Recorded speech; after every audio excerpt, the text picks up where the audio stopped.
Hello again, fans and friends, and welcome to another episode of PD's 4R. My name is PDW2KX, and today I want to talk about the first season of Monarch: Legacy of Monsters.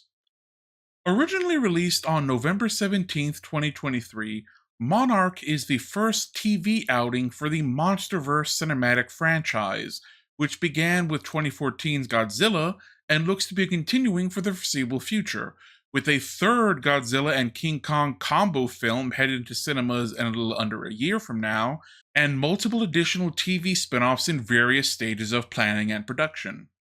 The central storyline of Season 1 stretches across multiple decades, with a sizable chunk of its runtime set in the 1950s and exploring the origins of the secretive monster-hunting Monarch organization, while simultaneously jumping ahead into the late 2010s for a globe-trotting mystery that explores the aftermath and fallout of G-Day. Thankfully, Monarch extends the run of quality outings the Monsterverse has become known for.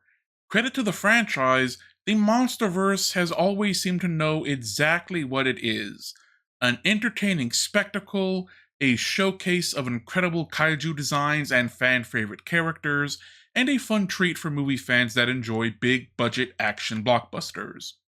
But when it's good, it's great. I expected nothing less. Anchored by a tremendous one-two punch of performances courtesy of both Wyatt Russell and his father, the legendary Kurt Russell, as well as a solid, though not her best but more on that later, performance by Anna Sawai, Monarch Season 1 has something to offer for everyone, so long as you go in knowing you're going on a roller coaster ride, rather than watching something that is going to redefine cinema as we know it. As a brief aside, I would once again like to mention my close friend Mike, and thank him for recommending Monarch to me.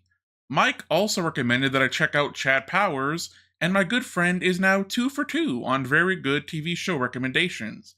As always, let's start the review on a positive note. Here's what I liked and loved about Monarch Season 1. As I mentioned before, Kurt Russell and Wyatt Russell are both amazing as Lee Shaw. Funny enough, I never actually realized that Wyatt was Kurt's son. I only know Wyatt from his time as US Agent in the MCU. But here's the thing, US Agent has always been one of my dark horse favorites. I've always really liked that character, and it was a pleasant surprise to see him handled so well in the MCU by Wyatt. I actually consider his portrayal in Thunderbolts one of the standout performances of that film, which is a film that I will argue is largely responsible for the resurrection of the MCU as a beloved franchise after years and years of what everyone is calling superhero fatigue. Thunderbolts and Deadpool 3 together redeemed and restored the MCU. I truly believe that. This is such good. That's the real baby, give it to me! So Wyatt was already in my good graces, even though I had no idea he was the son of the legendary Kurt Russell, and further credit to the man, his performance in Monarch is now making Wyatt himself a dark horse favorite of mine as well, not simply the fictional character I mostly know him as. He's a very talented actor, and I can see big things happening for him in the future. And I mean, I could take up this entire video talking about how awesome Kurt Russell is and how much fun he was in the first season of Monarch. But I'm going to put a little faith in my audience here and assume that you know that Kurt Russell is one of the greatest action movie stars of all time. And if you don't, you need to get to fixing that. Start with The Thing and go from there. You won't regret it. You may wonder why I'm being so brief, but here's the thing. I want Kurt Russell's performances to speak for themselves. Kurt Russell is one of the greatest action stars of all time. This is not up for argument. This is not up for debate, and that is why I'm being so brief. If you don't believe me, if you think Kurt Russell doesn't live up to his hype, then you owe it to yourself to watch his filmography, including his performance in Monarch. I know he'll prove you wrong. I just know it. That's what I'm talking about! That's why he's the MVP! That's why he's the GOAT! The GOAT! Moving on, I do understand the reasoning behind splitting the narrative in Monarch Season 1, but over time the popular consensus has been that the 1950s timeline covering the start of the Monarch organization was by far the better storyline. And it really is.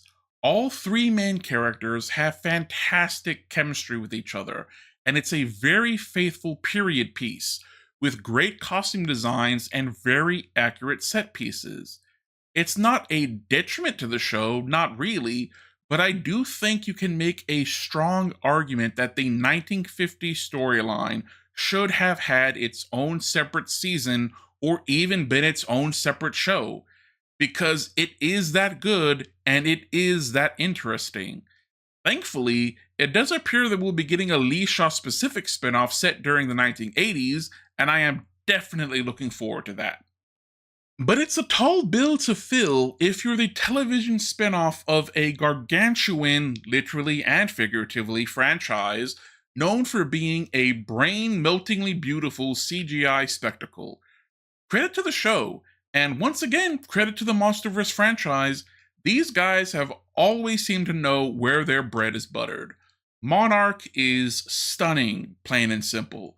I did not notice any dip in quality in any of the CGI. We still had massive kaiju fights, we still had interdimensional portals, we still had heart-pounding scenes of terror and suspense as our intrepid heroes brave a world of titans, including the one and only Godzilla. The CGI and special effects in Monarch Season 1 are as good as any of the other blockbuster entries in the Monsterverse. This is some of the best CGI you can find on television, plain and simple. A feast for my eyes. That's all. It's just so beautiful. But now it's time to talk about what I didn't like about Monarch Season 1. Unfortunately, the present-day storyline surrounding Kate, Kintaro, and Mei doesn't hold nearly as much appeal as the story of the founding of Monarch. I enjoy a globe-trotting mystery as much as the next person, but more often than not, I found myself routinely questioning the logic of the three main characters of the present-day storyline. Anna Sawai does a good job as Kate, but honestly, I spent too much time being annoyed by her actions and frustrated by her reasoning. That's more of a fault against the writing of the show than it is against the actress herself, but still, if you want to see her at her best, you need to go watch Shogun. Now that I think about it, that might be the next show I watch, because just like True Detective, simply remembering how good Shogun was has got me jonesing to watch it again. I need it! In that way, I suppose it has a very strange power over me. So alluring. I want it so bad.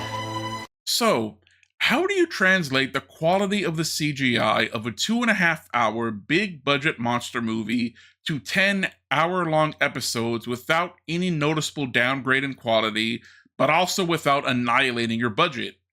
Well, you kinda have to just stretch that CGI out. What this means is that a lot of this kaiju TV show doesn't have kaijus in it. Thankfully, the story is entertaining enough that the show still holds up, and it's been said that absence does make the heart grow fonder. So while you don't get 10-hour-long episodes of non-stop kaiju on kaiju action, the times the kaiju do show up do feel very important and impactful. If you come into this expecting another solid entry into the Monsterverse franchise, you won't be disappointed.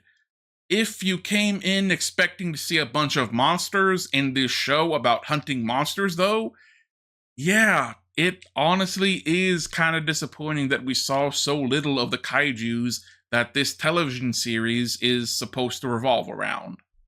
Not only does this monster hunting show not have a lot of monsters in it, this show about the Monarch organization doesn't really have a lot of Monarch in it either.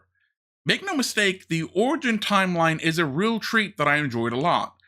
But in the present day storyline, The main characters spend most of their time running away from Monarch and then only begrudgingly helping them. The Monarch organization is a fascinating idea on paper, a shadowy organization dedicated to finding giant monsters.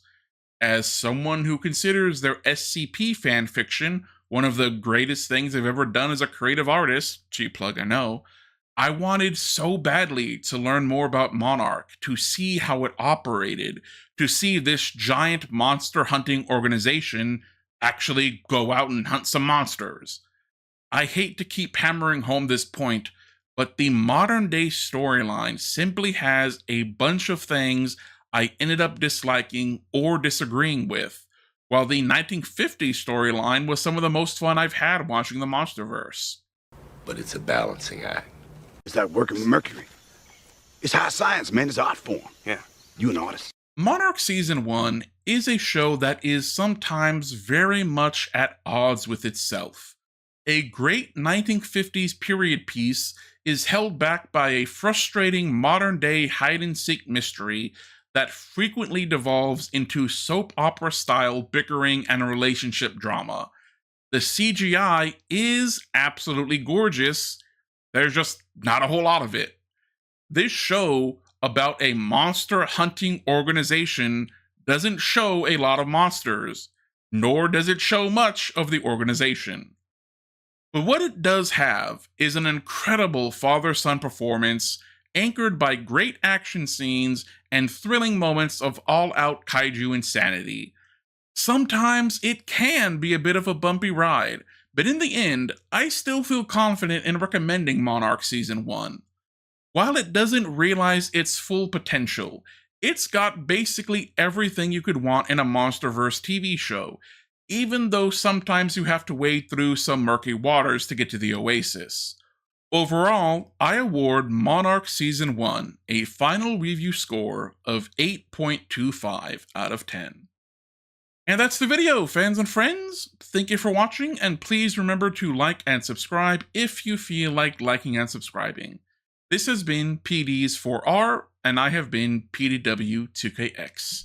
See you in the next one, and I hope you take care.